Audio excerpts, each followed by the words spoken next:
అందరూ బాగున్నారా? Welcome to my home dairy Telugu channel. ఈరోజు మన రెసిపీ పప్పు చెక్కలు. క్రిస్పీగా క్రంచీగా ఈజీ మెథడ్లో ఎలా చేయాలో చూసేద్దాం.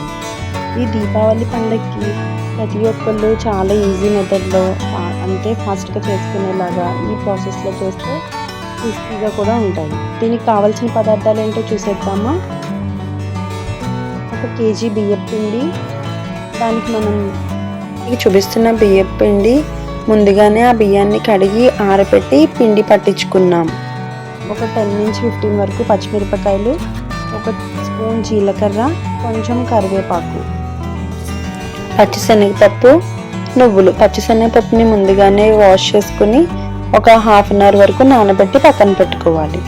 ఇప్పుడు మనం మిక్సీ జార్లోకి పచ్చిమిర్చి, జీలకర్ర, కరివేపాకు వేసి బరకగా గ్రైండ్ చేసి పక్కన పెట్టుకోవాలి. ఇప్పుడు మనం 1 కేజీ బియ్యం పిండి తీసుకున్నాం కదా, దానికి ఒక 1/2 లీటర్ వరకు నీళ్లు వేడి చేసి పక్కన ఉంచుకుని 3 టీ స్పూన్స్ ఆయిల్ కూడా వేడి చేసి పక్కన పెట్టుకోవాలి. ఇప్పుడు బియ్యం పిండిని తీసుకుని దీనిలోకి జీలకర్ర, ధనియాలు, పచ్చిమిర్చి బరకగా గ్రైండ్ చేసి పక్కన పెట్టుకున్నాం కదా, అది మొత్తం వేసుకోవాలి. ఇప్పుడు తర్వాత రుచికి సరిపడా సాల్ట్ వేసుకుని మనం ఆల్రెడీ కాచి పక్కన పెట్టుకున్న ఆయిల్ కానీ నెయ్యి కానీ బటర్ మీరు ఏదైనా యూస్ చేయొచ్చు. నేను ఇక్కడ ఆయిల్ యూస్ చేస్తున్నాను. ఆ ఆయిల్ వేసి పిండి మొత్తం కలుపుకోవాలి.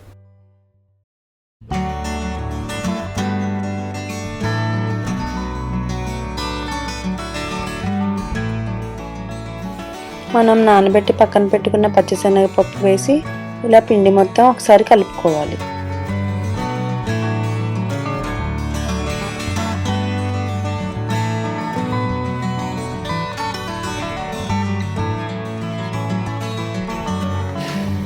కొద్దిగా కలర్ రావడం కోసం కొంచెం ఇలా కారం వేసుకోవాలి.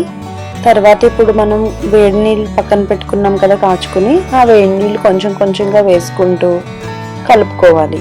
మనం ఇక్కడ కేజీ పిండి తీసుకున్నాం కాబట్టి ఒకేసారి ఒక ముద్దలా చేసి పక్కన పెట్టుకుని మనం చెక్కలు చేసుకోవచ్చు. అదే మనం ఎక్కువ పిండికి చేసుకున్నప్పుడు ఒకేసారి కలుపుకోకుండా కొంచెం కొంచెం కలుపుకుని చేసుకుంటే మనకి స్టార్టింగ్ నుంచి ఎండింగ్ వరకు ఎక్కడ ఆయిల్ పీల్చకుండా చెక్కలు బాగా వస్తాయి.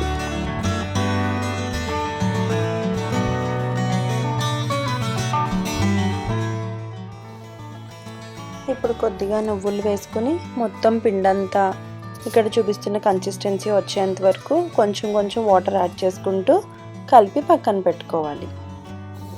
మీకు ఇక్కడ కాచుకున్న నీళ్లు సరిపోకపోతే కనుక కొంచెం చన్నీళ్ళైనా వాడుకోవచ్చు.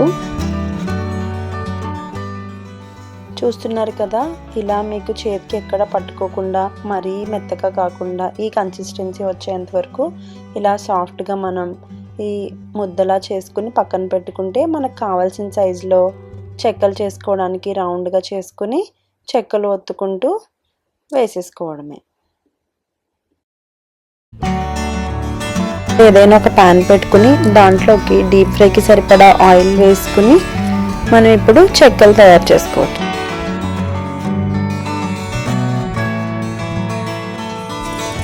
మనకి ఇక్కడ చెక్కలు పూరీ ప్రెస్తో అయినా చేసుకోవచ్చు, లేదంటే ఇలా పాలిథిన్ కవర్ పైన లేదంటే మందంగా ఉన్న ఒక అరిటాకు తీసుకుని దానిపైన ఆయిల్ అప్లై చేసుకుని మనకు కావాల్సిన సైజులో రౌండ్గా బాల్స్ చేసుకుని మనం ఇక్కడ చూపిస్తున్నట్టుగా ఇలా ఒత్తుకుని ఒక్కొక్కటి తీసుకుని మనం ప్యాన్లో డీప్ ఫ్రైకి వేసుకోవాలి.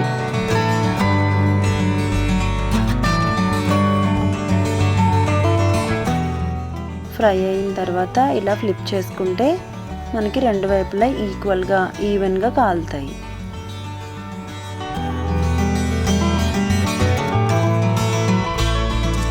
మనం ఏ పిండి వంటలు చేసుకున్నా కొన్ని మాడిపోతూ కొన్ని సరిగ్గా వేగకుండా అలా తీసేస్తూ ఉంటాం కదా, మనం కరెక్ట్గా రావాలి అంటే అలా అటు ఇటు తిప్పుకుంటూ ఉండాలి. ఎక్కువసేపు వేసి వదిలేస్తే ఒక సైడ్ కాలిపోతుంది, సో మనం తీసేస్తాం వాటిని.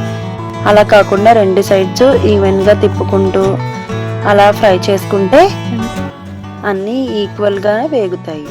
అలానే ఇక్కడ చూపిస్తున్నట్టు మీరు ఫ్రై చేస్తున్నప్పుడు అవి బయటకు తీసినప్పుడు ఫుల్గా ఆయిల్ పట్టేసి ఉంటాయి కదా, ఇలా కొంచెం సైడ్కి పెట్టి జస్ట్ ఒక సెకండ్ అలా వెయిట్ చేస్తే మొత్తం వేడిగా ఉన్నప్పుడు ఆయిల్ అంతా ఆ ప్యాన్లో దిగిపోతుంది.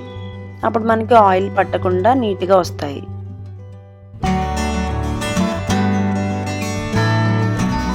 చూడండి, ఆల్రెడీ చేసుకున్న పప్పు చెక్కలు ఎంత క్రిస్పీగా వచ్చాయో.